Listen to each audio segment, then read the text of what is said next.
depuis plus de 5 ans. Entre deux chaises de métal, la force révolutionnaire dans le balado de divertissement sportif.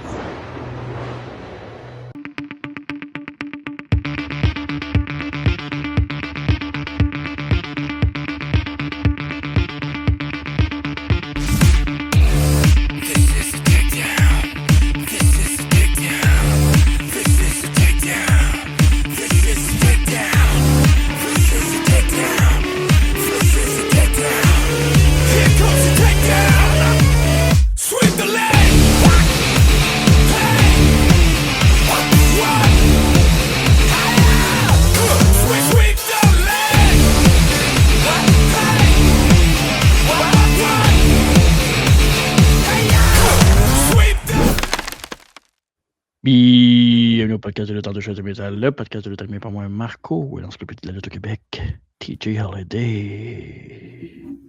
Bonsoir. Bonsoir, bienvenue à un podcast presque parfait, à part la voix de TJ qui sonne mal des fois. Sinon, tout va bien. Ah, c'est pas vrai pas en tout. Je sais pas ce qu'il dit l'autre. Ma voix était bien correcte. J'ai fait l'editing tout le long, puis j'ai jamais rien remarqué de bizarre. Fait que... Moi, je suis d'accord avec Nick. Ben, je suis d'accord avec n'importe qui va dire que c'est moi le problème, c'est sûr, hein, parce que tout se fait Un point. C'est ça, voilà. C'est un point. Exactement, c'est ça. Ça se passait. Et là là. Mais bon, si c'est juste ça, correct. Les attentes sont là de toute façon, donc il n'y a pas de problème avec ça. D'ailleurs, je te regardais aujourd'hui sur YouTube, puis tu as un plus gros front que d'habitude. T'as l'air en... Faut que je l'ai en estime en tour sa moutarde. Ouais, t'as l'air un plus gros front que d'habitude. T'as du front tout le tour de la tête, toi? Ben non, il est en haut de la tête ici, là. Okay. Mais quand t'es chauve, t'en as du front tout autour de la tête parce que t'as pas de cheveux. C'est vrai? Toi, tu vas-tu te raser et placer pour ça une grosse barbe à un moment donné? Tu sais, quand tu vas te rendre dans l'évidence que t'as un gros trou en arrière, mettons. Hein? Ah, de quoi tu parles?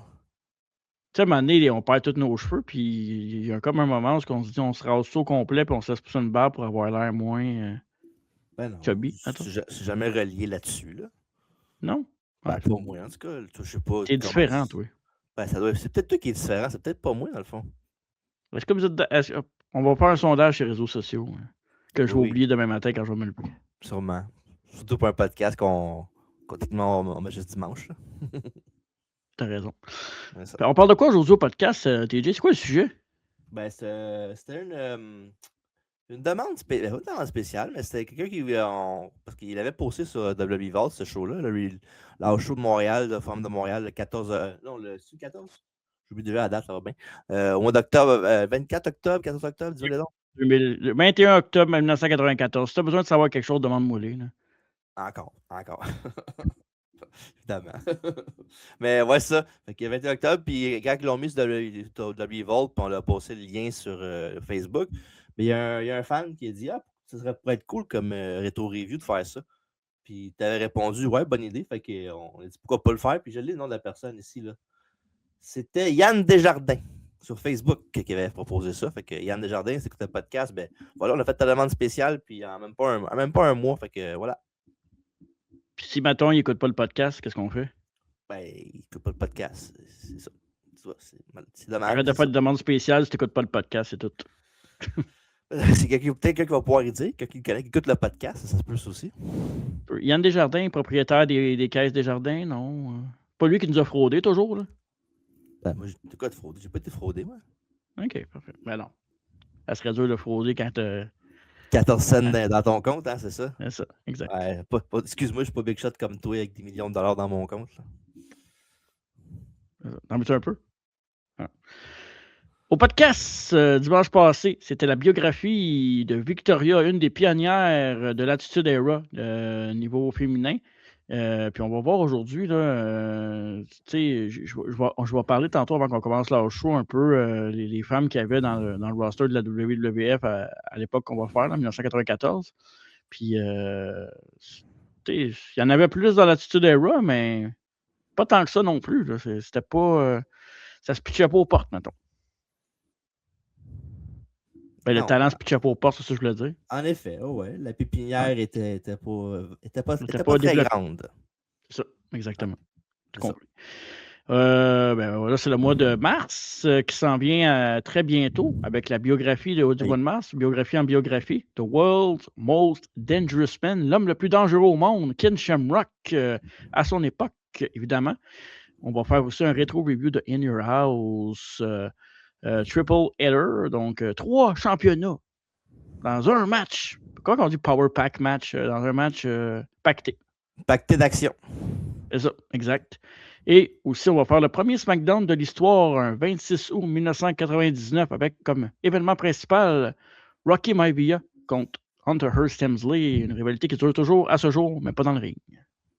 Et également, on aura le pay-per-view, ça c'est rare quand même, TNA Unbreakable, avec le fameux match Samoa Joe contre AJ Styles, contre Christopher Daniels. Puis c'est un peu le... Ça tombe bien qu'AJ Styles a pris sa retraite récemment puis que la TNA a eu un contrat télé avec, justement, il y a le Raw au moment qu'on enregistre avec l'hommage à AJ Styles. J'ai hâte de regarder ça, quoique je ne m'attends pas à grand-chose.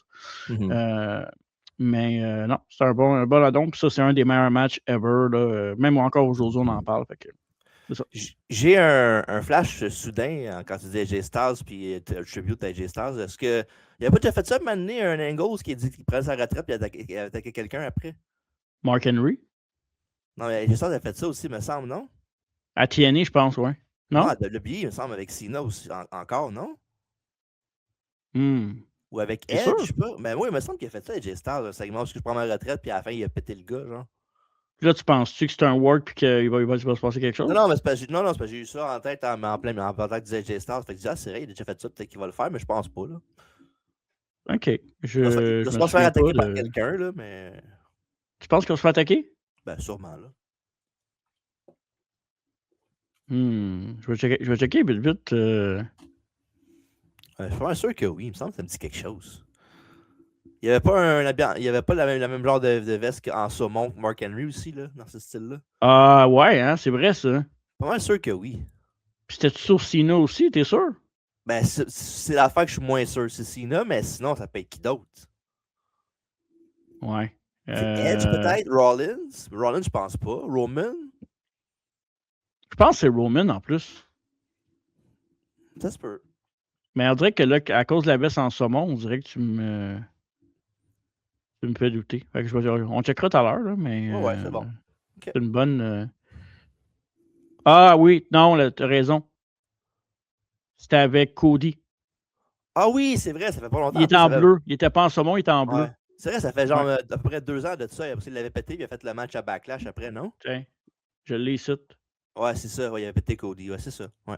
Ouais. Fait que... Okay. C'est bon, ça. Ouais, voilà. Bon flash. Et évidemment, à travers la table, 20h30 en live les mardis sur YouTube, Facebook et Twitch. Donc, les entrevues et la lutte moderne et nos prédictions et plein d'autres choses. Chamber qui s'est passé hier. Fait qu'on va en parler au prochain travers la table mardi. C'était bon, hein? 4 bons matchs. Ah ouais, c'est excellent. 6 matchs, il en a rajouté 2. Ah oui, pour vrai? Ouais. C'est que ça arrive pour vrai, tu serais malade en crise. Ça, c'est ce que tu espères au moment qu'on enregistre. Non, c'est pas vrai. J'espère rien qu'eux autres peuvent faire ce qu'ils veulent, mais encore. Bon, ben là, mon cher TJ, évidemment, assez perdu de temps. On va pouvoir y aller avec le rétro-review du Forum de Montréal, 21 octobre 1994, mon cher. Ben non. Avant ça, il y a de quoi qu'on fait avant ça? Ben, moi, j'ai rien d'autre sur mon pacing. Anyway, que... C'est pas ton pacing, c'est mon pacing. C'est moi qui fais le podcast. Eh bien oui! Le segment dans la vraie vie! Je vais donner Marco. Il y a la culture populaire le Marco aujourd'hui qui est évidemment In Your House. Pas In Your House, mais le show d'octobre 21, 94, à Montréal, au Forum. Puis, j'étais un bon gars parce que tu m'as envoyé le pacing avec les réponses, puis je l'ai pas regardé. Ah ouais, je savais que tu ne regarderais pas. Là. Je me suis même pas douté une seconde que tu n'étais pas regardé. Ah, t'es fin. Ben là. On couche-tu ensemble? Non. Mais je sais que tu n'aurais pas regardé parce que tu t'as mieux chialer quand ça arrive que de le regarder et faire comme ça il était. À soir, si je les ai toutes, c'est louche, hein? Ben là, c'est quand même 3 choix de réponse, fait que ça se peut que tu l'ailles pareil. Ouais, ça peut être mon Lucky Night. Ouais. Ça, le numéro 1, Amérique du Nord. Est-ce que c'est A, The Sign de Ace of Base? C'est bon, ça. Est-ce que c'est B, Here Comes the Stepper de Ini Kamwadze? Ah, je pensais que c'était Michael Martin qui chantait ça. Ben, c'est pas eux qui chantent la tune, il était pas né en. Ah. T'es-tu né en 94, Michael Martin? Non, je pense pas. Mais non. Non, Il non. est même pas 30 ans, Michael Non, Martin. c'est ça, ouais. Je sais pas, moi, à soeur, je suis rendu tellement vieux, je sais plus à soeur quelle date qui est quoi, là. Ok. Et est-ce que c'est I'll Make Love to You, The Boys to Man? To Man, pas Man. En 94, ça, hein, c'est ça? Juste par pur amour pour mon chum Michael Martin, qui m'a fait un beau câlin. One of us. Je vais aller avec Hot Steppers. Here come the Hot Steppers. Et non, Ah non, c'était Ace of Base, hein? non, c'était I'll Make Love to You, The Boys to Man. C'est pas grave. Overrated, Question. Boys to Men. Pas un groupe que j'affectionne vraiment, mais il a été populaire pendant longtemps quand même. Ouais. Chanson numéro 1 au Québec. Est-ce que c'est A, L'immigré de Claude Dubois, Ensorcelé de Daniel Bélanger, Oh, Bella de Laurent Albert?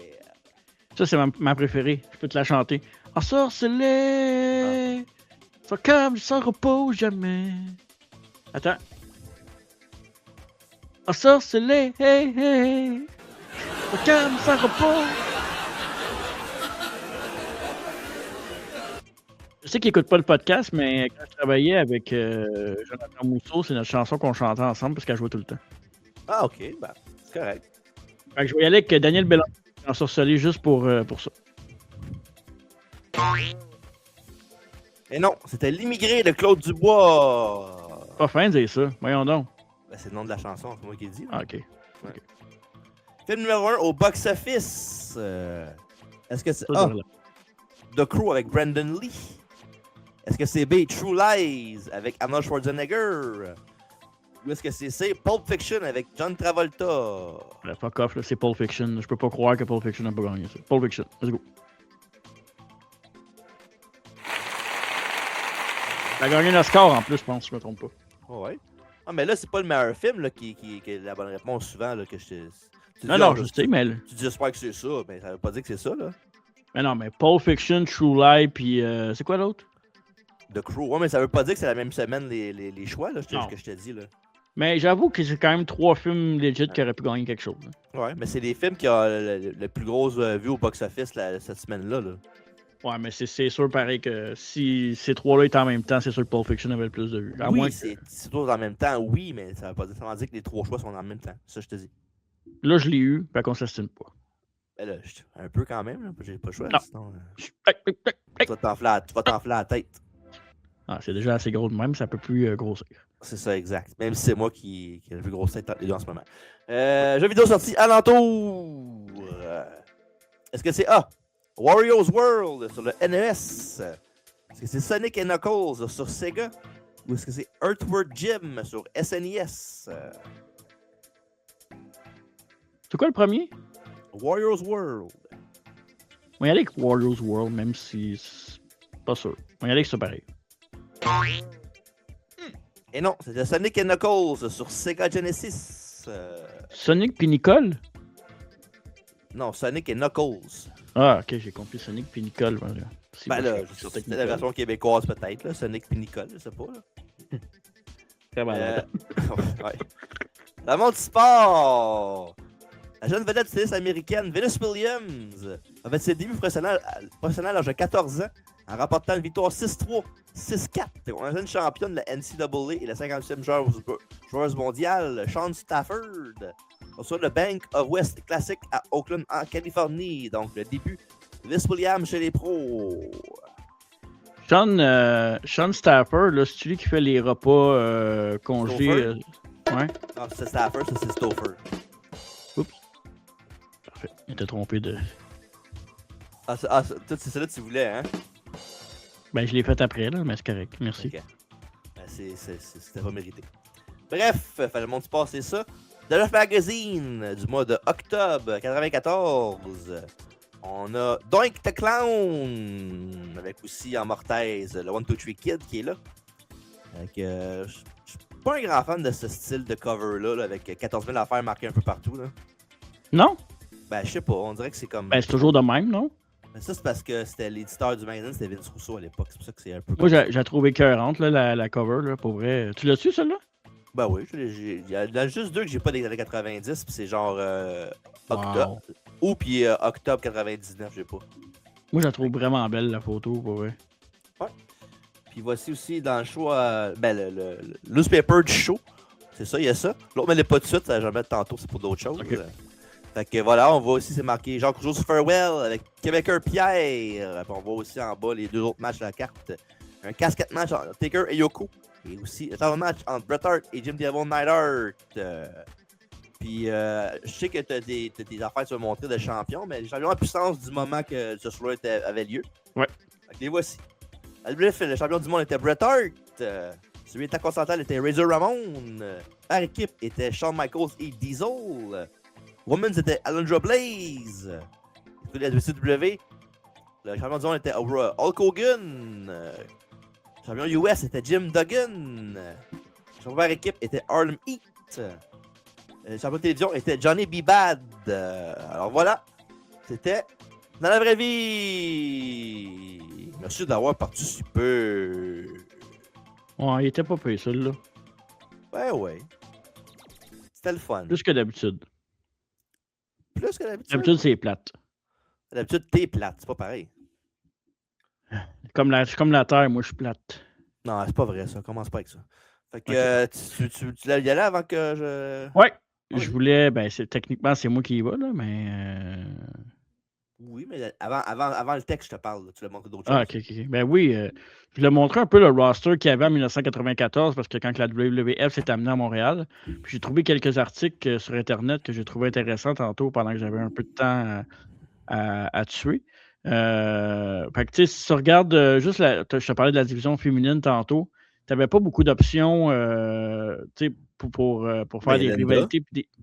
Hein? Ouais, t'as Linda McMahon, ouais. T'as Luna Vachon, t'as Bull Nakano, t'as Alundra Blaze, que c'était pas mal toujours les deux, Alundra Blaze, puis Alundra Blaze. Madusa. Alundra Blaze. Madusa. Voyons, j'ai bien de la misère. Dis donc ça. Madusa. Dis donc ça. Fait que t'avais pas beaucoup d'options pour faire des combats de championnat. T'avais aussi Leilani Kai, qui était là en 94 aussi. Mais d'après moi, elle n'a pas fait grand-chose, là, parce que... était à WrestleMania. était sur le roster. Fait que, ouais, c'est ça. était à WrestleMania, il était contre Alundra Blaze.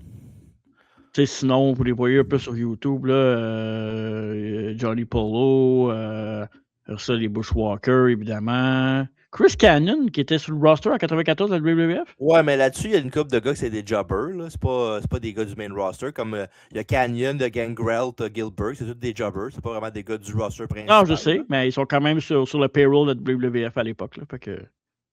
Si on veut. Mais pas Canyon. Je pense pas que les jobbers étaient sur le payroll. Là. Oui, ils se faisaient payer. Ils se faisaient payer, mais c'était pas des gars à contrat par année. Là. C'était genre par apparence, mettons. Là. Ouais. T'es les Bigelow, Smoking Guns et Bob Backlund, entre autres. Puis on parlait de champions. Ben, les champions par équipe, à partir du mois de novembre, Survivor Series était vacant, mais pour les champions par équipe qu'on a eu en 94, on a eu Diesel, Shawn Michaels qui ont été champions 87 jours, To-Do's with Attitude. Fatou et Samu, 124 jours. Les Québécois, 26 jours. 2 jours pour Mabel et Mo. Paix son âme. Ça, c'est l'ordre que tu dis, c'est l'ordre par en descendant. Là.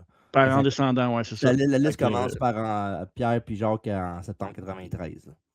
Ouais, puis j'en ai d'autres aussi, je pense, je ne me trompe pas, c'est-tu le même? Ouais, c'est un autre. Fait que, on voit que les tag teams n'ont pas gardé les ceintures très, très longtemps à ce moment-là. Puis si on regarde, mettons, du côté des champions WWF, ben, si on y va en descendant en 93, tu avais Yokozuna qui l'a gardé 280 jours. Après ça, Bret Hart en 94, le 20 mars, a remporté à WrestleMania 10, l'a gardé 248 jours. Bob Backlund, 3 jours. Puis on sait que Diesel, 35 jours et plus, c'est lui qui a battu Bob Backlund en peu de temps. Pour le championnat intercontinental, Razor Ramon a eu deux titres de plus de 150 jours dans ces temps-là, dont un de 198 jours à la fin de l'année 93. Diesel et Razor Ramon aussi l'ont eu. Donc, c'est des petits compléments d'information que je trouvais intéressants. Puis c'est un beau site en plus avec des beaux graphiques aussi. Fait que je trouve ça sur Internet. Je vais voir s'il y a d'autres trucs pour les prochains podcasts. pourquoi pas? Ça fait des petits hints de plus pour le podcast. C'est quoi le nom du site déjà? J'ai déjà vu plein de fois ce site-là, mais j'ai oublié tant le nom. C'est. J'ai fait des screenshots, mais je te le redonnerai. Genre Wrestling Wiki, genre, c'est pas ça? Donc, Wiki est avec les Rangers à Star. Non. Wrestling Wiki. Comme Wikipédia, mais de c'est pas ça? Probablement, je sais pas. Je l'ai pas par cœur pour bien étonnant. Ah, damn, je sais c'est quoi en plus. Non, parce que j'ai croppé les images, évidemment, pour pas voir les autres affaires. Il y a beaucoup de pubs là-dessus. Ouais, il y a énormément de pubs. Donc, c'est ça pour ça. Fait que t'es prêt, on est prêt à commencer ça? Vas-y, je t'écoute. Faire une petite intro, puis après ça, je te laisse la suite, mon cher TJ. Art Attack, la Art Attack Tour a eu lieu le 21 octobre 1994 en direct du Forum de Montréal à l'époque. Évidemment, le mythique Forum de Montréal où les Canadiens ont eu beaucoup de succès en remportant plusieurs Coupes Stanley. Ça fait longtemps d'ailleurs que ce n'est pas arrivé. Peut-être que cette année, c'est la bonne, comme on se dit à chaque année, on ne sait jamais. C'est jamais. Dans le fond, l'assistance était de 16 843 personnes, qui est un sell-out pour le Forum de Montréal à l'époque. C'est quand même beaucoup pour un house show, là, 16 843 personnes. À Montréal, c'est souvent comme ça. C'est souvent en plein à craquer, là, même les petits shows. Là. Oui, puis la foule était quand même assez en délire. On va en reparler tantôt. Là. Ça réagissait à peu et à beaucoup aussi. C'était le 26e gala de la tournée après celui de ce soir. Il va en rester 7 avec un qui va être le 18 octobre à Calgary, Alberta, Canada. Donc la ville natale du Hitman Art. 18 novembre. C'est ça, j'ai dit 18 novembre? Non, tout octobre. J'ai dit octobre? Oui. Ça doit être à cause de l'Halloween. La WWF a fait un gala non télévisé le même soir aussi à Sault-Sainte-Marie en Ontario avec l'équipe B. Et voici la carte que tu... OK, c'est celle-là que tu l'as montrée. Ouais. 1, 2, 3 Kid a battu Knuckleball Schwartz. Ouais. Qu'est-ce qu'il y a? Knuckleball, qu'est-ce qu'il y a? Non, j'ai rien dit, c'est ça. J'ai dit ça. OK. Bob Backlund a vaincu Duke de Dumpster Rosie, mieux connu le nom sur The Nasty. King Kong Bundy a gagné contre Dunk. Les Smoking Guns ont battu les Ebony Bodies. Ça, j'aurais aimé ça voir ce combat-là en live. Tabarnouche. Je les aime, les Ebony Bodies. Puis les Smoking Guns aussi. Alundra Blaze conserve sa ceinture féminine contre Bull Nakano, quand je vous parlais tantôt de la profondeur du roster. British Bulldog bat Owen Hart. Et pas de gagnant entre Lex Luger et Tatanka avec un double compte à l'extérieur. Tu sais, quand tu veux pas faire mal paraître personne parce que c'est deux grosses superstars, là, c'est ça que tu fais. Ouais, ça doit être ça. Et évidemment, mon cher TJ, on a quand même une grosse carte pour le house show d'aujourd'hui et on va pouvoir le voir durant ton review qu'on commence à l'instant. Ouais, et on voit l'annonceur maison Albert de Froussia. C'est celui qui a fait. Ouais, allô Albert. C'est lui qui a fait, qui était annonceur maison aussi, sur Series 97 à l'époque. À l'époque, une couple d'années plus tard, évidemment. Fait que voilà. Fait qu'on va au match numéro 1. Adam Bomb contre Kwang. Kwang, sale nom de schnout, ça. Il est en haut, il est ici. Ouais, il est là. Ouais, okay. Le reste, j'aime ça, moi, Kwang comme nom. Kwang? Ouais, j'aime ça, moi. Ça veut dire Kwang, ça? Je sais pas, mais tu sais, moi, Snatch Dog, ça voulait rien dire. Fait que Kwang, j'aime ça. Là. Ouais, mais toi, j'aurais dû m'appeler Kwang, moi aussi. Ouais, mais ou t'es Queen. pas. Ouais, mais toi, tu dis que ça voulait rien dire, mais t'étais une Luke Backer, t'étais pas à WWF, toi, là. Ouais, t'as raison. Merci de me défendre, mais Kwang, moi, j'aime pas, je l'aurais pris. OK. Ben, il est toujours disponible. Je pense que tu vas être avec 2G. Ça fait plus cool. Je pourrais m'appeler le Marvelous Marco Kwang. Mark Kwang. Wow, Marco Kwang. Wow, j'aime ça. OK, on continue. Voilà. Fait que ça. Puis il y a beaucoup d'arbitres dans ce show-là que c'est des arbitres que je connais pas. Puis c'est souvent des arbitres genre locaux de l'époque, là, mais je les connais pas. Fait que je ne dirais pas c'est qui. Mais il y a le seul ref qu'on connaissait de beaucoup, c'était Tim White qui était là. Sinon, il n'y avait pas de Jimmy Corderas, il n'y avait pas de Kyoda, il n'y avait pas d'Abner. Fait que voilà. Il n'y a pas de Joey Marella dans ça aussi? Si je ne me trompe pas, Marella était décédé, je pense, dans ce temps-là. Il était décédé à ça? Oh, mais ouais, ça faisait pas longtemps qu'il était décédé. Je pense qu'il est décédé en septembre 1994 à peu près. OK. Ouais. Ben, j'avais aussi les arbitres là, pour l'époque qui étaient là. Bill Alfonso était un des arbitres en 1994 aussi. Puis Billy Selberman aussi. Fait que... Check donc, voir quand il est décédé, Joey Marella, voir le fun si je suis à côté Parfait. de la track ou. C'est pas un match en histoire entre les deux, parce que même si c'est un show non télévisé. Quang était managé par Harvey Whippleman, qui était l'ancien gérant de Adam Bomb, évidemment. Pour cette tournée sur Bomb avec l'aide de Quang. Fait que voilà, c'est pas un match juste pour un match, mais quand même. Complément Là, d'information, Oui. il est décédé le 4 juillet 94. Ah, C'était pas loin. J'étais pas loin, mais j'étais pas à côté. Mais ouais, fait qu'il était pas là, malheureusement. Il est décédé. Un accident de voiture, je me trompe pas. OK. C'est ça.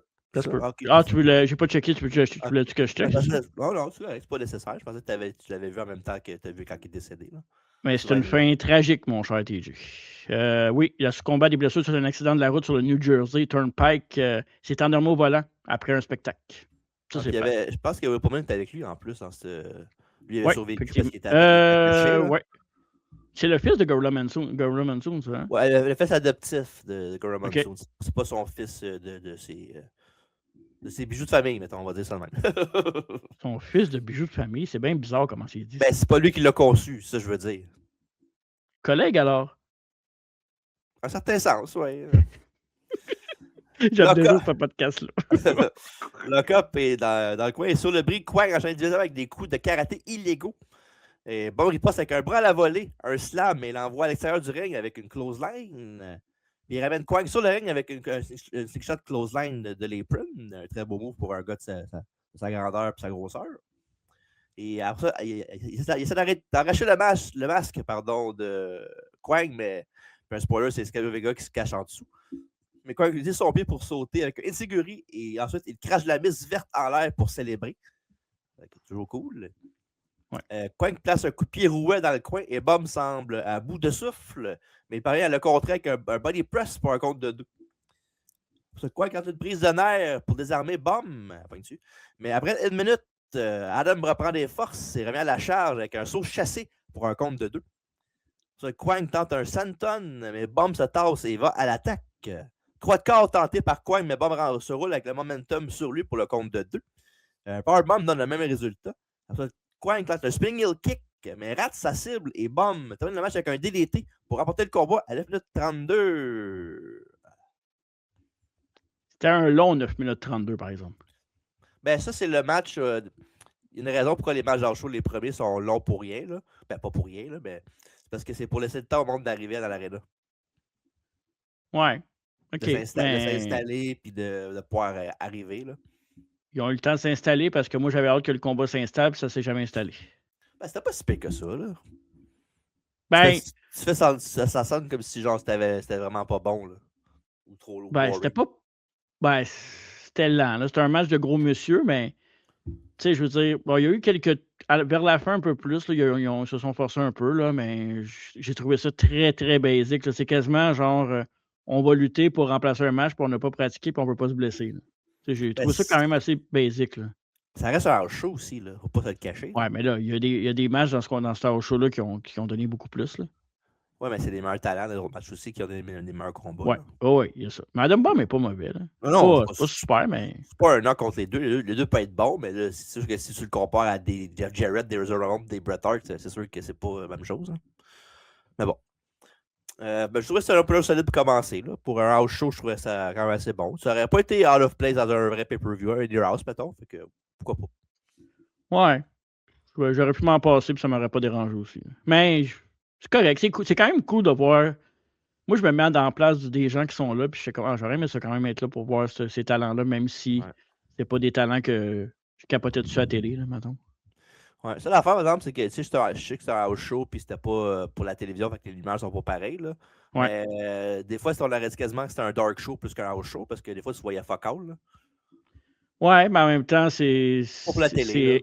C'est ça, puis c'est équipement très minime, là, puis le setup est fait pour ça, mais ce qui est le fun, c'est que tu entends que l'ambiance est vraiment là, même si quand il se passe pas grand-chose, les gens sont contents d'être là-bas. Là. Côté son, il n'y a aucun problème. C'est juste plus côté visuel, des fois que c'est plus tough à voir, là, mais en même temps, comme tu dis, c'est un show pas télévisé à la base, fait que c'est normal. C'est ça. Tu forces moins à ce temps-là. Par moins se forcer, il y a un gars tantôt dans la carte qui va faire la même affaire, pas se forcer. Bref, Adam Bomb, on continue à le feuder avec Quang dans les house shows. il va y avoir une rivalité à la télévision avec Bam Bigelow. Son dernier gros combat va être à In Your House 1 contre le futur King Mabel dans un combat de qualification pour le tournoi. Il va quitter la WWF en août 95. Kwang lui va rester Kwang jusqu'au 29 avril 95 en perdant contre Akushi à WWF Superstars. Il va venir en aide à Razor Ramon d'une attaque de Jeff Jarrett et du Roadie au In Your House 1. Il va donner Savio Vega, un ami d'enfance de Razor Ramon. Alors voilà. Quoi rajouter encore pour le prochain match? Non, on peut y aller au prochain tout de suite. Parfait. Match numéro 2. Well Done. C'est qui? Timothy Well et Steven Dunn contre les Bushwhackers, Luke et Butch. Avec Adam Crawford comme manager de Montréal. Puis je sais, je vais te dire ça. Oui, le Adam Crawford de Montréal. Quel Adam Crawford?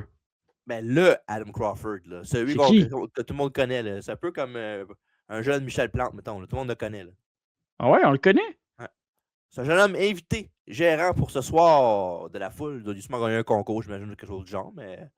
Puis pour vrai, là, ça, on fait des jokes, là, mais ça doit être cool en tabarnak pour un petit kid de genre... peut-être, il a l'air quoi, genre 11-12 ans peut-être, mais... Ça, c'est celui qui a annoncé que la Coupe Champignon, là? Non, c'est d'autres gars.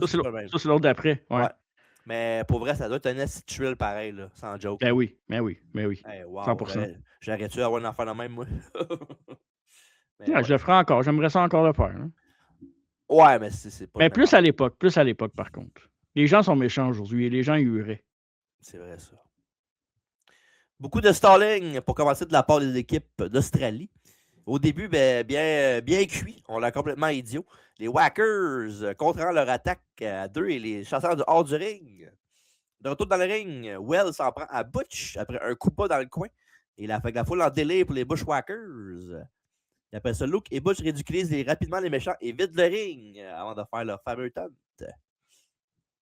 Luke entre dans le match et bloque une charge à l'aveugle de Steven Dunn. Les méchants, comme les trois Stooges, se rentrent dedans par la suite. Mais réussissent à neutraliser Luke et reprendre le contrôle du match grâce à quelques actions basiques d'un tag team de heel, comme genre il est arrivé dans le dos de l'arbitre et qu'il y a le partenaire de l'autre avant pour qu'il embarque et qu'il l'amène dans le coin pour le tabasser à 2. Là. On connaît tous les classiques. Il y a un des Well Done qui n'est pas mort genre récemment, genre 2017, 2018. Ouais, c'est Steven Dunn, ça. C'est Steven Dunn, c'est ça? Non, c'est Rick Timothy. Timothy Well, ouais. Ah, c'est ça. Steven Dunn, ouais. Fait que c'est ça.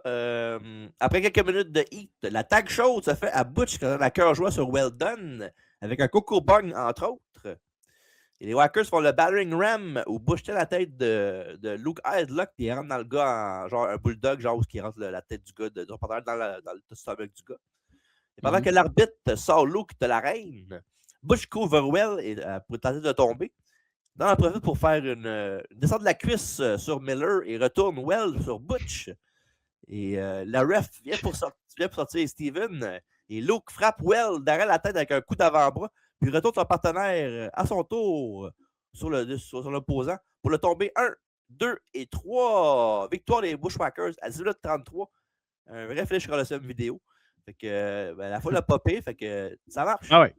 Mais juste quand la tourne des Bushwhackers, là, à part la pop qu'ils ont, là, c'est fou, là. C'est fou raide, là. Wow. Les Whackers, le jeune fan célèbre dans le ring la victoire de l'équipe. Puis on dira ce qu'on voudra les autres comme lutteurs dans le ring, bell to bell, mais il était fucking over les Bushwhackers là, quand ils étaient là. C'était divertissant. Puis tu sais, ça, c'est vraiment le match pour divertir le monde. Pour, comme tu disais, le premier match, c'était pour attendre que le monde arrive. Ça, c'était pour embarquer le monde. C'est comme le vrai premier match, là, quand tu y penses un peu. Là. C'est vraiment pour mettre la foule dedans. Puis ils sont contents de voir les Bushwhackers. Puis tu sais, je regarde. J'imagine ces 4 gars-là sur le poster, puis je me dis qu'après, ils ont sûrement été séparés prendre une bière tout ensemble, puis ils ont l'air de ça dans le ring. Peut-être. C'est pas possible. C'est écœurant. Un bon divertissement, le match. Pas le match de l'année, là, comme bien des matchs dans cette carte-là, parce que c'était un haut show, mais j'ai été diverti parce que j'ai vu, puis c'était cool pour les fans. Ouais, c'était pas mauvais. J'ai pas eu ça. Ouais. Les deux teams vont continuer à s'affronter dans les house shows pendant le restant de l'année. Ils vont être les deux dans les tournois par équipe au début de 95 pour les titres vacants. Well Done va perdre contre les éventuels champions, le One, Two, Three Kid et Bob Sparkplug Ali. Tandis que les Bushwhackers vont perdre contre les Ed Buddies dans le tournoi. Oh yes. Et parlant d'OS, Match numéro 3. Double J, Jeff Jarrett, contre le bad guy Razor Ramon, pour le championnat intercontinental de la WWF. Malheureusement, TJ, il y a des gens ici que quand tu dis Double J, Jeff Jarrett, ça leur dit rien. Fait qu'eux, ils ont besoin de l'épellation au complet pour savoir c'est qui. D'habitude, je dirais... J-E, double F, J-A, double R, E, double T.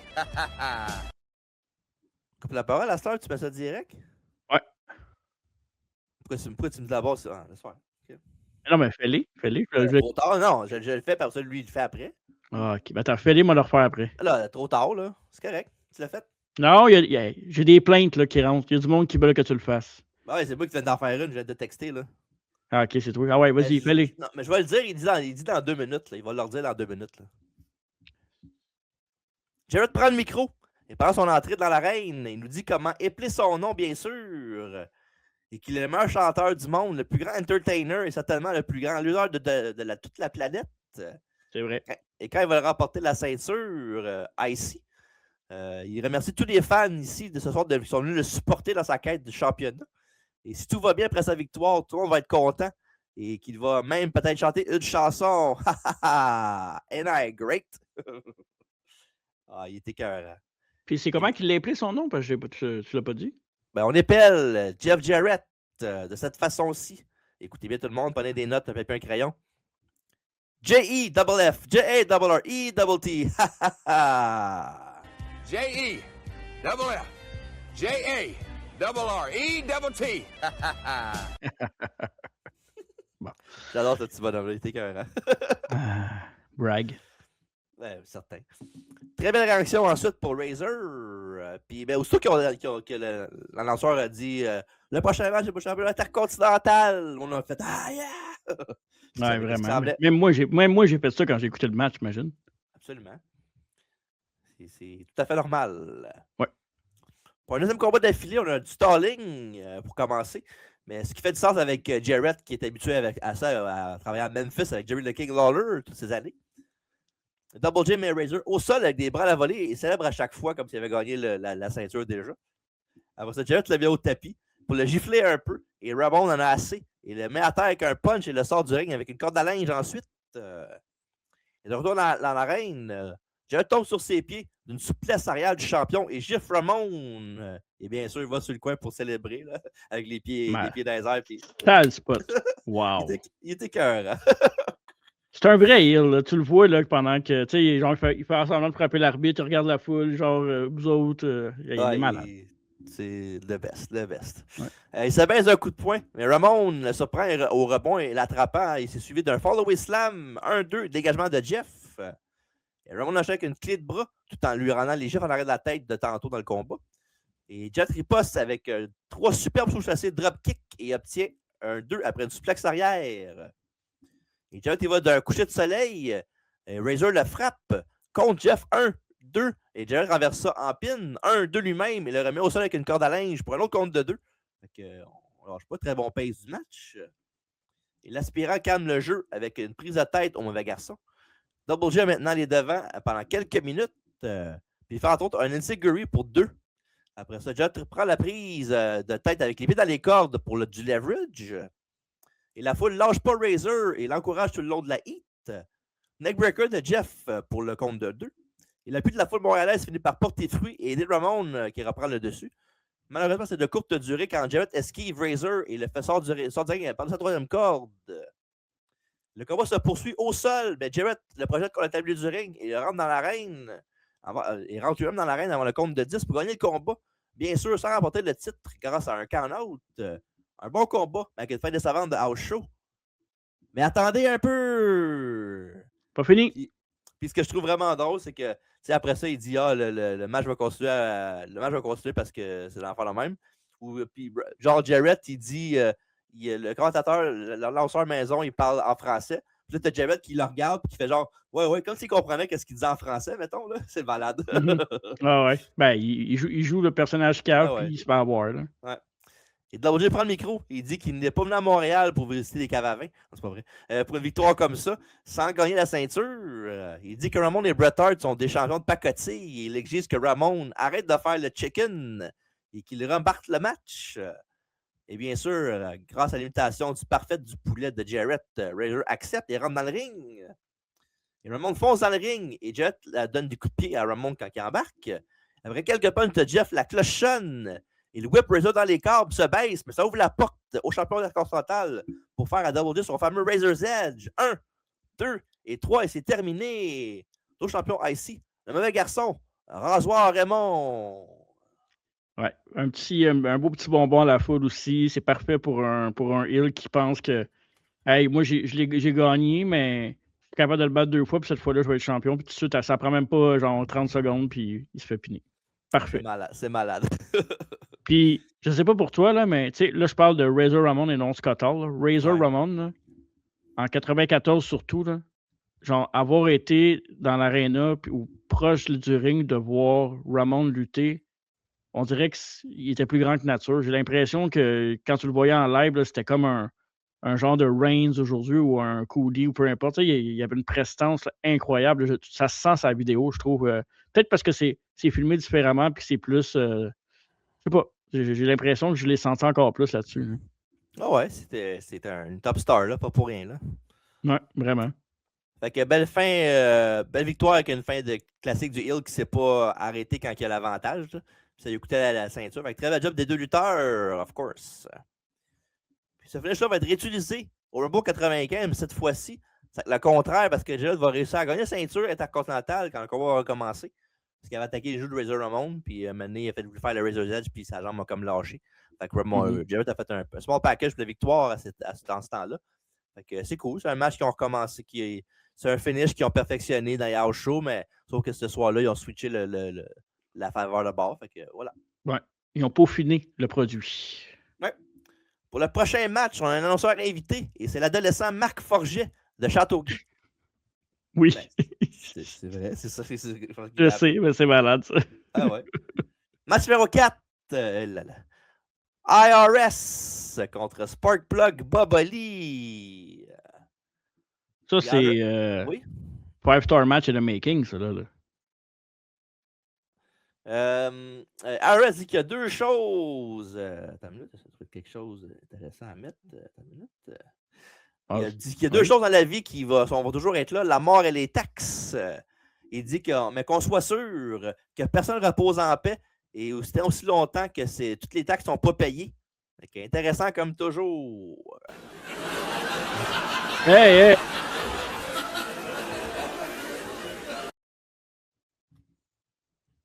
Bob a une clé de bras pour commencer le combat, mais Erwin se cache dans les cordes pour s'échapper. Et Erwin le projette dans le coin, mais Bob riposte avec un crossbody pour un compte de 2 et un dropkick aussi pour un autre 2 avant de passer à une prise de tête. Un Siguri obtient 2 et Bob reprend la tête de Iris avec la prise. Mais Shyster le jette en bas du ring pour donner un peu d'air. De retour dans le ring, on assiste à la fameuse chinlock d'IRS pendant quelques minutes. Mais Bob finit par s'en dégager et reprend l'avantage avant de rater un coup de coude et de se faire piner par la vieille ruse des pieds sur les cordes à 9 minutes 50. Fait que voilà, victoire d'IRS. Très bon match, un classique. You gotta be fucking kidding me. C'était de toute beauté. Fait que ça, là, je vous le dis, payez vos taxes parce que sinon, l'IRS va revenir. Hein. Fait que là, attends une minute. Écoute, tantôt, tu m'as dit avec le premier match, OK, avec Quang contre Adam Bomb, c'est à 9 minutes 32. Tu as dit que c'était long, c'était boring. Là, c'est parce que 9 minutes 50 avec fucking IRS, tu me dis que c'était bon. C'était bien meilleur que le premier match. Là. T'es vraiment dans la tête de Christy, dans la tête, toi. Ben là, voyons donc. Ben voyons donc, toi. Hey, by a miles, main à terre. Hey, t'es comme Lydia quand t'as regardé le match IRS, toi. Non. C'était tout un match, puis... De quoi tu parles? J'en aurais pris plus. J'aurais pris un 10 minutes de plus facile. Arrête de bataille. OK, t'as Non, c'est vrai. Fuck off. C'est bon. T'aurais pas pris 20 minutes. Boboli, il est bon aussi. T'aurais pas pris 20 minutes d'IRS contre Boboli dans un house show, come on. Non, sur un pay-per-view, moi, j'aurais pris. Ouais. Pay-per-view avec genre une buy rate de 4, là. Genre toi et ta famille, là. Hey, AEW, c'est pas... Hein? Ben, je m'excuse, là. Ben ouais, c'est vrai qu'ils ont déjà un buy rate avec moi quand ils l'achètent, puis toi qui le télécharges illégalement. C'est pas vrai. J'ai fait une couple de fois, je l'achète. Menteur. C'est vrai. Ça fait 3 fois que je l'achète en ligne. Quand je te l'ai dit, moi, j'ai pas des millions dans mon compte de banque. J'ai pas de l'argent qui coule comme de l'eau, moi, là. Toi, là, depuis que tu fréquentes la haute gamme, la haute gastronomie, Donne-moi ton argent, puis je vais y commander les pay-per-view. je peux pas te donner mon argent. Par contre, j'ai une carte de Joe Bellino si jamais t'as vu. Ouais, mais là, dans les vidanges, tout, on nous dirait du trouble. Fait que voilà. Bubba Lee a fait de son mieux, mais c'est un match typique de la formule de l'IRS, là, sans saveur et sans intérêt. Puis déjà pas intéressant en pay-per-view, qu'imaginer dans un house show. Fait que voilà. Franchement. Puis c'est drôle en plus parce que IRS, là, après la deuxième minute du match, là, il transpirait comme s'il avait lutté pendant 1 heure. Hey, on retourne dans le ring, on va voir si t'es en forme, toi. Ben, c'est drôle, mais c'est le seul de l'époque qui était de même. Je sais pas pourquoi. Là. Ben, moi, je transpire, puis ça veut pas dire que je suis pas en forme pour autant. J'ai pas dit qu'il était pas en forme. C'est jamais ça. C'est pas ça le point que je veux apporter. Ça, c'est des problèmes de port de peau. C'est pas de sa faute. Là. De port de peau, ouais, c'est ça. Un gros port. C'est ça. Ouais. Le prochain truc de notre d'IRS, c'est de feuder contre l'Undertaker. Il affrontait à Rumble 95. Un homme mort contre un gars qui lutte comme un mort, c'est le fun. Bob qui aurait dû battre la streak. T'es vraiment dans la tête. Bob lui avoir de quoi aussi au Rumble, là où lui, le 1-2-3 Kid, va remporter la finale du tournoi par équipe pour le championnat vacant contre Bam Bam Bigelow et Tatanka, la Million Corporation, of course. De courte durée par contre, car lui et le Kid vont perdre les straps le lendemain du Rumble à Raw contre les Smoking Guns, Billy et Bart. Alors voilà, prochain combat. Oh, Edge Shrinker Sionné contre Diesel, Big Daddy Cool, qui devait être à la base un combat de championnat par équipe avec les Edge Shrinkers contre Shawn et Diesel, mais Shawn était blessé à l'époque pour de vrai, pas une de ses raisons bidons comme d'habitude. Là. Fait que voilà, fait que c'est ça le match, c'est Diesel contre Barbarian à place, mais Sionné. Ouais. Diesel est annoncé en premier, mais on dit au micro que Diesel ne veut pas rentrer en premier parce que c'est lui le champion, une moitié de champion par équipe. Je pense que c'est juste un fuck-up, puis on juste attendu en premier, puis on fait une excuse on the fly pour pas qu'il sorte en premier, là, parce que peut-être. Il n'y a aucune raison pourquoi il ne sortirait pas en premier, en tout cas, peu importe. Et puis ce qui est de fun là-dedans, dans ce combat-là, c'est que même si Diesel techniquement est un heel à la télévision encore, mais il est acclamé comme le babyface dans le combat. Puis en même temps, je te donne un choix, là, puis tu verras arriver Sionné ou bien tu verras arriver Diesel. Qui tu prendrais qui tu chierais, toi? Ben oui, franchement. C'est ça. C'est sûr que tu donnes pas bien de chance à Sionné. Sionné, si on bouche, si aux oreilles. Là. Ouais. Ça me plaît, ça.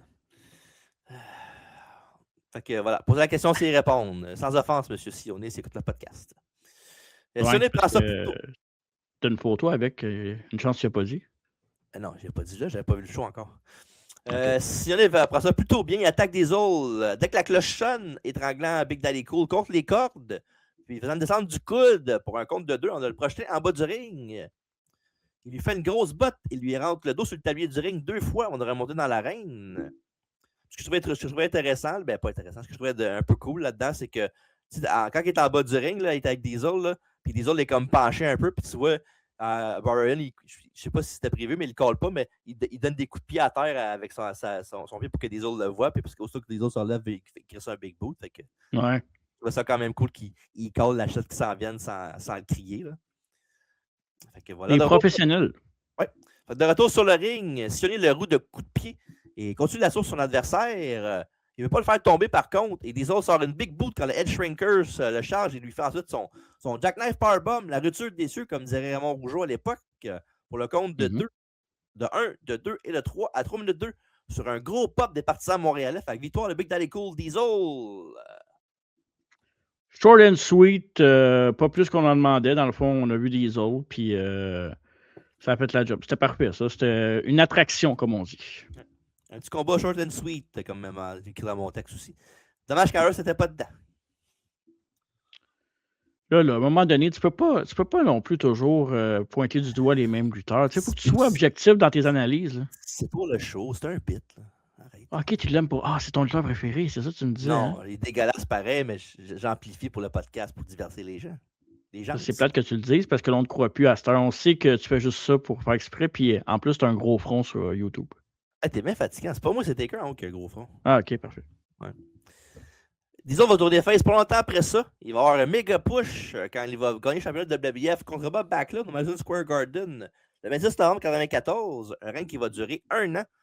Et sur sioniste un peu moins vargeux, là, il va quitter la compagnie en 1995 pour la WCW et pour faire équipe avec son ancien partenaire, avec Bobby Heenan, de la famille Bobby Heenan, Aku, qui maintenant rendu Ming pour les Faces of Fear. Match numéro 6, Jim The Anvil Neidhart contre Bret Hart pour le championnat de WBF. Ça, c'est un combat très cool pour le sol canadien puis Montréal. Vraiment, là, c'est vraiment nice d'avoir ça. Ouais.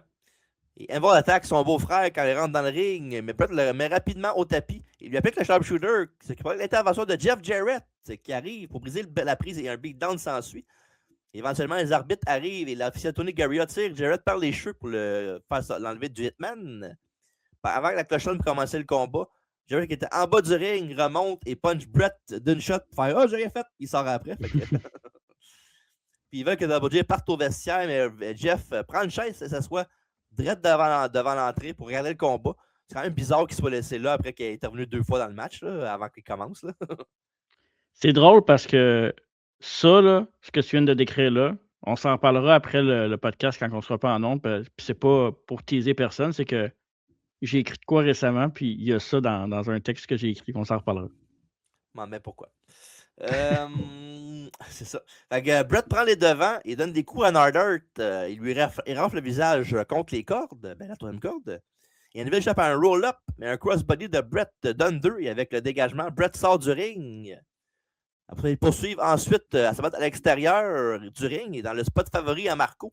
Anvil fait frapper Bret à côté sur le poteau. Bret se tasse et Anvil et Neidhart frappe le poteau avec son avant-bas.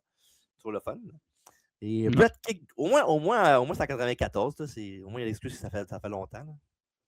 Tu sais que la dernière fois que j'étais à la Battle War avec Alfredo, Bentol a fait son fameux spot où il fait les deux genre des coups de fourche dans le dos du gars, puis que le gars il se retourne tout le temps pour le troisième, puis il met son genou.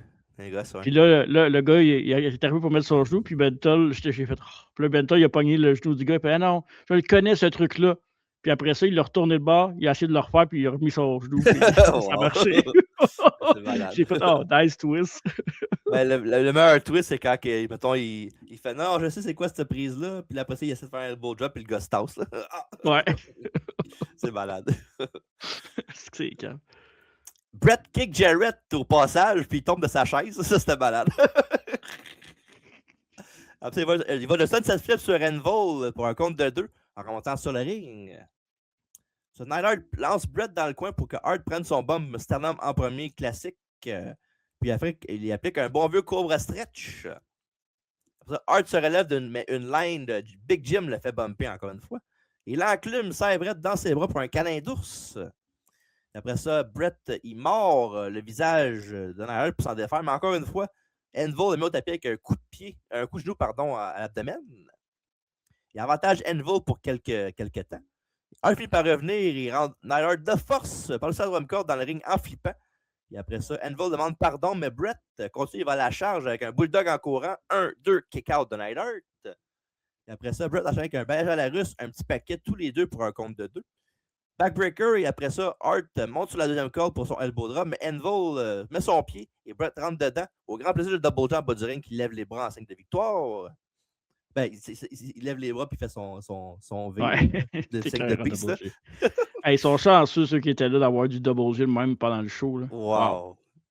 Neidhart bloque une suplex et place Bret sur la troisième corde avant de le projeter violemment au sol en press slam.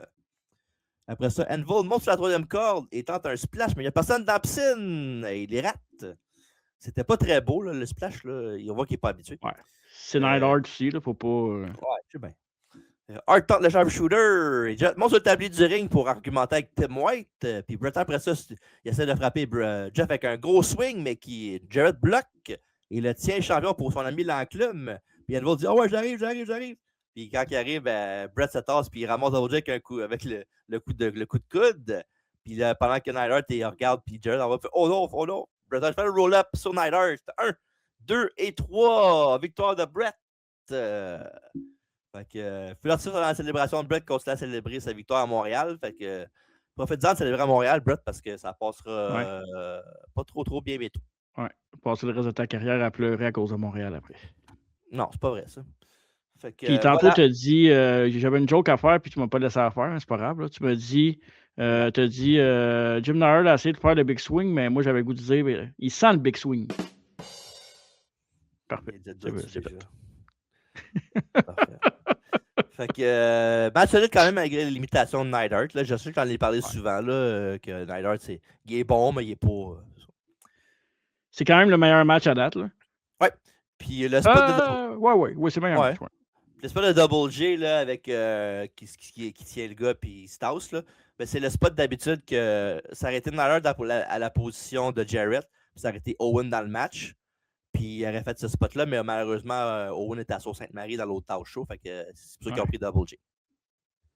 Correct. Là. On peut pas toutes les avoir à un moment donné, mais non, c'est bien cool. Puis un match de Bret Hart, c'est jamais plate, surtout à Montréal. Là, je trouve qu'il y a un cachet de plus à ce que Bret passe un combat à Montréal. Puis même sur le vidéo, je parlais tantôt de. Pas mal le match avec Jarrett Ramon, celui-là, puis le prochain match, c'est des matchs que, wow, je suis jaloux de ne pas avoir été là. Ouais, absolument. Bret va rester champion jusqu'au Survivor Series 94 où il perdra sa ceinture contre M. Bob Backlund dans un I Quit match mémorable. Et Neidhart va se faire renvoyer en décembre. Sur les matchs de notes avant son départ, va être dans un combat par équipe du tournoi pour les ceintures vacantes. Que j'ai mentionné plus tôt que lui et Owen vont perdre contre les nouveaux Head Shrinkers par qualification. Et là, dans un segment incroyable, on retourne au ring M. Fun, Marc Blondin, qui est là pour être le maître de cérémonie du concours, pour trouver le meilleur imitateur de Paul Bearer. Il y a 5 participants. Wow. Le gagnant de ce soir, ça méritera un certificat de $50 pour des achats en ligne. Quand même cool. Et aussi, le gagnant sera inscrit au concours national du meilleur imitateur de Paul Bearer. Wow, je crois rêver. Est-ce que c'était un concours organisé par CKMF? Parce que je pense qu'il travaillait pour la station à l'époque, ou c'est quoi même? Je me souviens que Blondin organisait les tournois aussi de Balmol quand les gars venaient à Montréal. Il en avait déjà parlé à un moment donné de ça. Ben, peut-être, mais c'est quand même weird. Ben, c'est tellement qu'on choisit les participants, peut-être, mais c'est un concours national de l'imitateur de Paul Bearer. C'est pas une affaire que c'est quoi réorganiser quand même, là. Ben, oui et non, parce que c'est plus Blondin qui avait la carte blanche pour organiser ça. Ouais, mais concours national, après, c'est pas un concours mais tu peux dire n'importe quoi. Là. Tu peux dire national, tu peux dire around the world, tu peux dire ce que tu veux. Rendu là, international, ça tu peux dire aussi. Ouais, top of the world, c'est ça. Fait que voilà, les 5 participants sont David de l'Île Bizarre, Jean-François de Magog, Michel de Verdun, un autre Jean-François de Saint-Eustache cette fois-ci, et Michel de Côte-Saint-Luc. Michel, c'est-tu Michel Goyer qui était là? Non. Non. Michel de Verdun est sur la coche et la foule l'acclame pendant que les 4 autres se font huer à tous les fois. Puis évidemment, le gagnant sans surprise est Michel de Verdun. Fait que, un segment bien le fun à regarder. Je trouvais ça drôle. C'est cool. On pourrait le retrouver. On peut-tu le retrouver, Michel de Verdun? Tu penses qu'il est encore en vie? Ben, Michel de Verdun, on l'appelle à l'aide. Tu écoutes le podcast. Michel de Verdun qui a gagné un concours d'imitation de Paul Bearer au show du 21 octobre 1994 à Montréal au Forum. Mais dites-nous-les, puis on sait jamais. On va lui parler. On va lui parler à Michel de Verdun. Exactement. Et après, on va voir ensuite le cercueil. Ça fait ramener au bord du ring. Oh. Ce qui nous amène au combat numéro 7. Yokozuna avec M. Fuji contre Undertaker avec Paul Bearer dans un combat de cercueil. Et bien sûr, les deux ont un casquette match avant ce soir en pay-per-view. La même année, en janvier, au Royal Rumble, où Yokozuna avait gagné avec l'aide d'une douzaine de heels qui était venu l'aider. Puis évidemment, on a fait ce review-là une couple d'années. Fait qu'elle allait voir ça partout. Il est disponible partout. Fait qu'elle allait le voir. Rumble 94. Et fait que voilà. Et Yoko essaie de jumper le Deadman, mais il s'est fait prendre par la gorge. Il whip Zuna vers la casquette. Yoko s'arrête et a peur de l'objet. Et Taker lui fait une grosse botte pour le sortir de l'autre bord. C'est hot en Chris, le sel qui voit la casquette. Puis... J'ai un autre joke. Bon, tu le fasses ou tu le fais ce fois-là? Non. Yokozuna, ça devait pas être évident quand si jamais il pognait le Zona. Parfait. Je peux te faire une confidence? Ouais. C'est quoi le Zona? Ben, c'est comme une maladie de peau que c'est contagieux. Tu peux te gratter puis ça chauffe. Puis c'est C'est ça. Mettons, j'ai ça, je peux te le donner. Là, c'est une maladie vraiment contagieuse parce que ta peau t'a vraiment mal, tu peux pas te supporter, puis c'est ça. Ah, à la fun. Non, après, non, c'est pas le fun. Note. Fait que voilà. Yoko, puis après la grosse botte qui sort en bas du ring, Yoko est tellement sonné qu'il marche un peu sans regarder, puis il rentre la face dans le poteau. Une affaire qu'il aimait bien souvent faire quand il mangeait sa hide ou qu'il mangeait des shots. Mhm. Il va avoir un bearer pour le frapper, mais Paul l'aveugle avec la lumière forte dans son urne. Puis il voit le cercueil encore, il se pousse dans l'arène. Et l'homme de trottoir va aller devant par la suite. Et après un old school, qui était juste un school à l'époque, Yokozuna se baisse d'une laine et fait un échappé samoan au Deadman. Après ça, il roule Taker lentement vers le cercueil, mais Taker se réveille avant que Yokozuna puisse l'ouvrir. Yoko va enlever le coussin du coin après ça. Et Taker fight back et se fait son DDT en courant. Alors, c'est une grosse corde à linge de la 3 de Taker. Il essaie de rentrer son opposant dans le casquette, mais M. Fuji lance le contenu d'un petit sac de poudre dans les yeux de Taker. Et Taker, après ça, Bearer va aller se battre avec Fuji, mais les arbitres le retiennent. Et Yoko fait tomber Taker dans le ring avec une running clothesline. Il veut en finir avec le Phenom qui est dans le casquette, mais Taker met ses mains pour pas que le couvercle se ferme sur lui. Et suplex ventre à ventre sur Taker dans le ring. Et pour ça, hit de quelques minutes sur Taker. Yokozuna regarde le cercueil, il a un sourire au visage. Il met Taker dans le casquette, mais Taker en ressort juste à temps. Et Yoko, le dos tourné, les bras dans les airs pensant qu'il avait gagné. Mais Taker le frappe quand il se retourne. Il lui rentre la tête dans le coin exposé, plutôt dans le match à quelques reprises. Et après ça, un flying clothesline et un choke slam qu'on va dire pour être poli, avec pas trop d'auteur. Non. Et plus tard, Taker roule Yoko dans le cercueil et ferme le couvercle pour remporter le casquette match. Et après ça, après le combat, évidemment, quand le casquette se fait rouler vers le backstage, Taker met son genou à terre devant Bearer et l'urne pour célébrer si on veut. Et ils partent en arrière après ça. Ah, man. Je suis tellement jaloux. Là. J'aurais tellement aimé ça être là pour ce combat-là. Puis, il y avait même l'ambiance. Là, l'ambiance était tellement cool. Tu avais les lumières, tu avais un peu tout ce qui était que tu avais quasiment dans un show télévisé. Yoko, un de mes préférés. Casquette match à l'époque, Taker, c'était l'ambiance, j'adorais ça. Vraiment, là, oh mon Dieu, j'ai regardé ce match-là quasiment avec les yeux pleins d'eau en voulant dire oh fuck, je veux aimer ça, vivre ça. Yokozuna contre Taker live, oh my god. Ça n'a pas de sens. Ça n'a pas de sens. Puis pour un casquette match, la chose, c'était bon pour vrai. Là. C'était pas. Ouais, c'était un bon match. Là. Bel job. Ouais, là, je pensais quand quand je regardais ce match-là, je pensais, moi te le dire, mettons là, quand il y a des matchs de même, là, mettons casquette match dans un show, puis tu sais, mettons qu'ils vont le faire au pay-per-view d'après. Là, c'était pas le cas, ils l'ont fait avant. Là. Mais si, mettons, tu le vois au show, puis tu le vois au pay-per-view après, c'est quelque chose qui t'aurait dérangé à l'époque ou qui te dérangerait aujourd'hui de voir ça? Là, on le voit plus aujourd'hui parce que ça se fait plus, là, mais. Ouais, ça dépend. Là. C'est sûr que si je vois les deux back-à-back, genre une journée d'intervalle, ça peut-être un petit quelque chose, mais en même temps, c'est comme n'importe quoi. Là. C'est de la pratique, faire des bons matchs de même. Fait que c'est du rodage un peu qu'ils font. Là. C'est comme un humoriste qui va faire des spectacles pour apprendre son texte devant plusieurs personnes avant de faire le gros one-man show devant tout le monde. Là. Ouais, mais tu sais, un humoriste fait pas le Sandbell en rodage. Là, je veux dire. Non, je comprends ce que tu veux dire, ouais. mais dans le sens qu'il faut qu'il perfectionne son texte puis comment il fait les lignes, Ouais. l'interaction avec le public aussi. Là. Fait que c'est pareil, que un gros combat de même, c'est pareil. Là. Surtout si tu vois le même finish au pay-per-view, mettons, la même affaire, puis tu fais comme, c'est bien pas, je l'ai vu, ça, je savais que ça allait arriver de même. Là. Ouais, mais en même temps, tu peux pas faire 15 000 fins différentes non plus. Là. Tu peux pas. Ouais. J'ai l'impression qu'à l'époque, c'était moins, ça dérangeait moins, parce que moi, j'en ai jamais vu dans le show à l'époque, puis après ça, regarder un pay-per-view. Ouais. Je suis content de ne pas avoir vu ça, parce que j'ai l'impression que ça m'aurait dérangé. J'aimais quand même beaucoup la surprise en lutte, puis même encore aujourd'hui, j'aime ça être surpris. Là. Ça arrive moins, là, mais j'aime ça pareil. Là. Ouais. Puis les deux ont fait beaucoup de casquettes match dans les house shows en préparation, une chose fréquente à l'époque, qu'est-ce qu'on vient de parler il y a 2 secondes. Là. Ouais. Pour celui qui arriverait le mois suivant au Survivor Series 94, mais avec Chuck Norris présent pour empêcher l'interférence comme au Rumble. Fait que voilà. Fait que tu regardes, tu dis mais j'ai déjà vu le casquette match au pay-per-view dans ce show, puis ils vont faire un pay-per-view, mais il n'y avait pas de Chuck Norris dans ce show-là, fait qu'ils ont fait des affaires au pay-per-view qu'ils n'avaient pas pu faire dans le house show. Là. Le Rumble 94 était meilleur que Survivor Series, par exemple, le casquette match, non? Oui, mais il n'y a pas grande différence entre les deux. Là. C'est juste que le Rumble 94, c'est plus mémorable à cause de la fin. Là.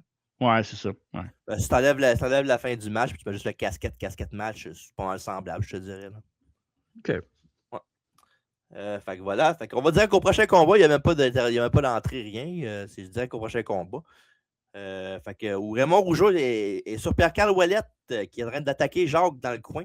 Et quand la bête Tim White le tire par les cheveux pour arrêter, il sort du ring. Alors, le match numéro 8, Jacques Rougeau avec Raymond Rougeau dans son coin contre Pierre-Carl Ouellette avec Johnny Polo dans le combat de retraite de Jacques, le premier de plusieurs. Et au show du 25 juin 1994, à ce même forum, les Québécois avaient perdu contre les Headshrinkers. Mais Ouellette et Polo se sont tournés contre Jacques et l'ont attaqué jusqu'à temps que Raymond est venu aider son frère. Puis évidemment, le match a été super médiatisé à la télévision WWF au Québec, puis dans les autres stations, puis la promotion avec TQS, tout ça. Fait qu'évidemment, ça c'est cool. Puis pendant de ça, ils ont sorti, Radio-Canada a sorti un reportage sur le dernier show au Forum de Montréal de 96. Fait que c'est cool. Puis en plus, je trouve ça vraiment nice parce qu'il parle des Bolidanas puis Sonny dedans à la fin. Là, c'est malade. Ouais, avec Paul Leduc, évidemment, qui était là aussi. Allez le voir. Il y a une couple de pages qui l'ont posté, qui l'ont partagé, mais on l'a partagé même dans notre. Ouais. Fait qu'allez voir ça sur notre page sur Facebook. Fait que c'est ça. Fait que pour un dernier fun fact à la description du match, c'est Jacques Raymond fait leur entrée sur We Are the Champions de Queen. C'est la chanson qu'il va jouer sur le balado, sur le podcast sur Apple et Balado de Québec. Fait que restez là si vous voulez entendre We Are the Champions de Queen. Jacques fight back un peu, mais PCO le press slam en stun gun dans les câbles. Et voilà, tu es devant par la suite. Jacques le backdrop en bas, mais Pierre-Carl retombe sur ses pieds, remonte et va faire tomber Jacques au tapis avec une line. Après ça, PCO attrape un saut de grenouille de Jacques et le place la tête en bas dans le coin, un 3 of woe. Quand la bête enlève PCO du coin, Johnny Polo vient étrangler Jacques, mais on voit ensuite Raymond faire la poursuite de Polo, puis il va courir autour du ring, c'est malade. Power slam de PCO, 1-2 dégagement de Jacques. Un Vader Bomb donne la même affaire pour PCO. Il lance Jacques en bas du ring, il lui fait un flip dive de toute beauté par-dessus la troisième corde de son ancien partenaire. Très belle manœuvre. Et bon après ça, descend de la cuisse de la 2 pour un 2 à 2 reprises. Il tente le coup final avec un Swanton Bomb du top et c'est réussi, mais c'est pas assez pour la victoire. Il va aller sur la troisième corde encore, mais prend un peu trop de temps. Jacques l'a fait payer en bougeant les cordes et puis il tombe paquet premier sur les cordes. Un échange de coups où Jacques prend l'avantage. Backdrop, body slam et coup de coude en sautant s'en suivent. Rougeau fait même un Alabama slam pour un near fall à PCO. Et après quelques gifles, Ouellette est à genoux devant Rougeau qui est sans pitié et commence à lui faire les 10 punches dans le coin quand PCO le lance et Jacques tombe sur l'arbitre pour un ref bump. Et après ça, Jacques projette PCO dans les cordes qui renverse et le maudit Polo fait trébucher Rougeau qui tombe en pleine face. Et là, après ça, Polo et Raymond sont dans le ring. Et c'est Raymond qui sort pour là avec une grosse savate en pleine poire. Ça, c'était malade. Il réveille ensuite Tim White, l'arbitre. Et Jacques rampe vers Pierre-Carl, met son bras. 1, 2, mais dégagement de Ouellette. Après ça, backbreaker de PCO qui monte en haut pour une tentative de grosse splash. Mais Jacques se tasse et PCO s'écrase au tapis. Et après ça, on a un beau saut-chassé de type missile de la troisième corde de Jacques. 1, 2, PCO renverse. 1, 2, dégagement de Jacques. Et la même chose se passe après un petit paquet de Jacques. Et Rougeau veut faire une souplesse, mais a trop mal au dos. Et PCO lui fait un bon vieux DDT après ça pour un compte de 2. Et après ça, PCO va en finir et le prend en position du coup de la pierre tombale, mais Jacques renverse le momentum. Et c'est lui qui fait le tombstone. Et après ça, Rougeau tombe ensuite sur son fessier, pareil comme Owen avec Steve Austin en SummerSlam 97, avec un résultat meilleur cette fois-ci au moins. Ouais. Et après ça, après quelques secondes où Jacques est à terre en même temps que PCO, il finit par le couvrir pour le 1, le 2 et le 3 pour remporter la victoire sur un gros pop de la foule. Et après ça, on se transporte aussitôt dans l'après-match avec plein de photographes dans le ring. Là, il y a aussi Armand Rougeau, Jacques Rougeau Senior, il y a Pat Patterson, puis même Keller Kowalski qui est là. Après ça, PCO veut lui serrer la main, mais Jacques veut rien savoir. Et Johnny Polo est plus là, fait que j'imagine qu'il est arrivé de quoi après le pin qu'ils ont coupé, puis PCO l'a fait genre, soit qu'il l'a frappé, puis il a dû s'en aller ou whatever. Là. Mais il y avait de quoi? Il semblait avoir un beef après le match, non? Ben, ils font juste vendre. Là. Tu parles que genre, pas OK. sérieusement à l'autre? Mais non, ils font juste vendre. Ouais. Ben, Ouais, ils font pour juste. vrai? Ben oui, c'est vendre la poignée de main que l'autre il veut pas, puis finalement il le fait. Là. Mhm. Puis Rougeau était convaincu par sa famille de serrer la main à PCO. Et c'est comme ça, après une course célébration de genre, que le footage du house show se termine.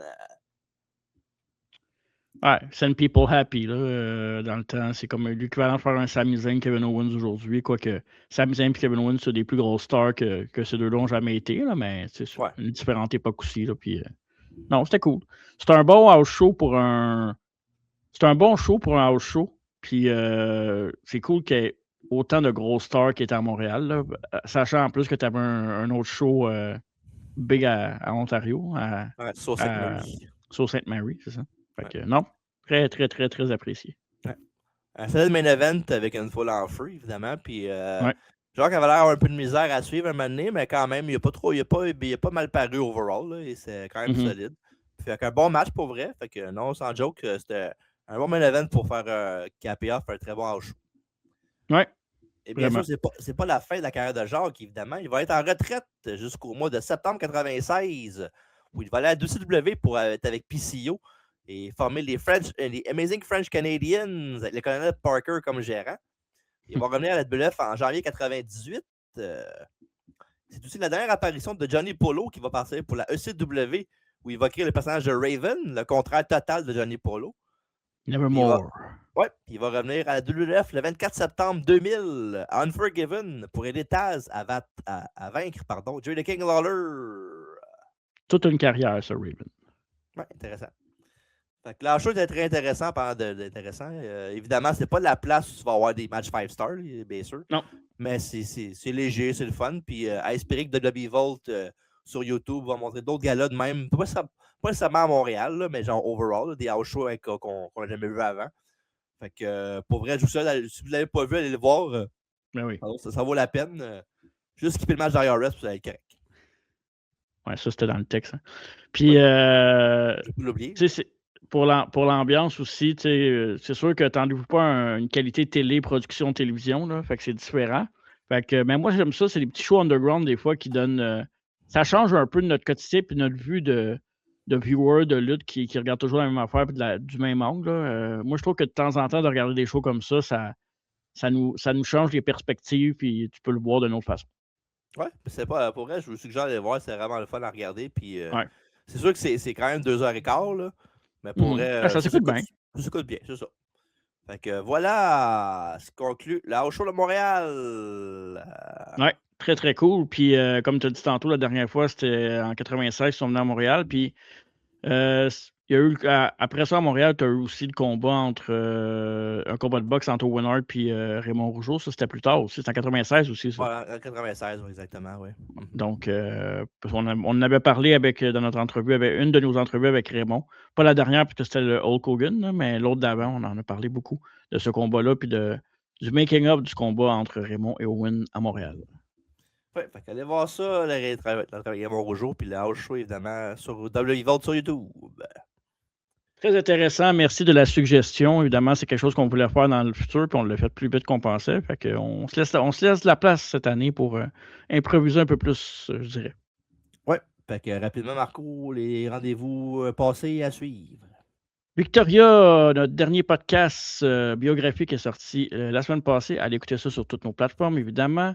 Ensuite, on a un gros mois de mars qui s'en vient avec la biographie de l'homme le plus dangereux au monde, Ken Shamrock. Le house show Triple Headers in Your House.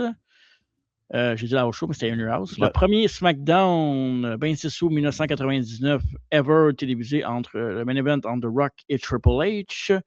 On a aussi le pay-per-view TNA Unbreakable, un des rares TNA reviews qu'on fait, avec le fameux combat three-way entre Samoa Joe, Christopher Daniels et AJ Styles, un vrai banger 5 étoiles. Et à chaque mardi, 20h30, live sur YouTube, Twitch et Facebook, à travers la table où on a nos entrevues, on parle de lutte moderne, les prédictions, les quiz, entre deux collections, tout est là. Manquez pas ça partout. Exact. Fait que voilà, manquez pas le podcast entre la table, manquez pas le podcast sur la semaine prochaine. Et bien sûr, Marco, merci d'avoir été là pour la review. TJ. On s'en prend bientôt. Fait que voilà, mesdames et messieurs, manquez pas ça. Et bien sûr, n'oubliez pas, la maison, c'est très important.